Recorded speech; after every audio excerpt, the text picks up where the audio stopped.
আসসালামু আলাইকুম, আশা করি সবাই ভালো আছেন। আজকে যে বিষয়টি নিয়ে কথা বলবো সেটি হলো যে চালাক এবং বুদ্ধিমান মানুষ। চালাক মানুষ বুদ্ধিমান মানুষ হতে পারে এবং বুদ্ধিমান মানুষ চালাক হতে পারে।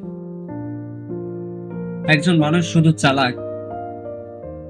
চালাকি দিয়ে বিভিন্ন কাজ তাৎক্ষণিকভাবে হ্যান্ডেল করতে পারে বা ফেস করতে পারে বা মোকাবেলা করতে পারে।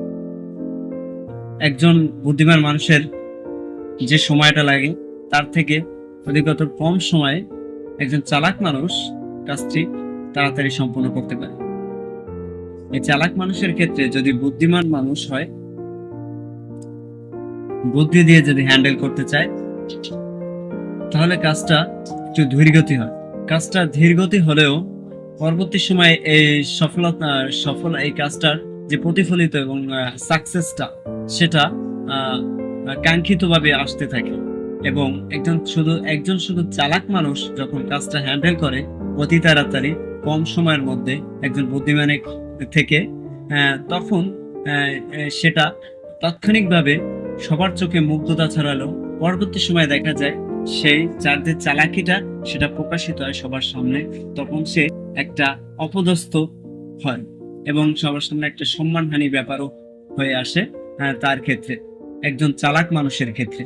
এরকম আমাদের সমাজে বিভিন্ন দলে বিভিন্ন স্থানে বিভিন্ন গ্রুপে রয়েছে যারা এই ধরনের লোক রয়েছে, যাদের কারণে আমাদের সমাজে বিভিন্ন ক্ষেত্রে সমস্যার সম্মুখীন হয়। তাদের সেই তাৎক্ষণিক যে পদক্ষেপের কারণে অনেক সময় দেখা যায়, তো সব সময় কথা বলতেছি না, অনেক সময় দেখা যায় যে তাদের যে চালাকির কারণে বিভিন্ন সমস্যার সম্মুখীন হয়ে থাকে।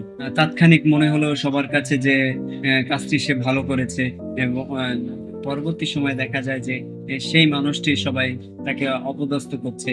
যে মানুষগুলা কিছুদিন আগে তার সুনাম গিয়েছে, পরবর্তী সময় তার দুর্নাম গিয়েছে। এবং একজন বুদ্ধিমান চালাক লোকের ক্ষেত্রে সেটা হয় যে দীর্ঘতি কাজ সম্পন্ন হলেও, তৎক্ষণাৎ কাজটি না করার কারণেও, কথা শুনতে হলেও পরবর্তী সময়ে যে এন্ডিং টাইমে যে ফলটা আসে সেখানে একজন বুদ্ধিমান চালাক লোক অবশ্যই সে সুনাম বা সাকসেস, সফলতা যাই বল সেটা পেয়ে থাকে। চালাক ব্যক্তি বুদ্ধিমান ব্যক্তি হতে পারে, বুদ্ধিমান ব্যক্তি চালাক ব্যক্তি হতে পারে।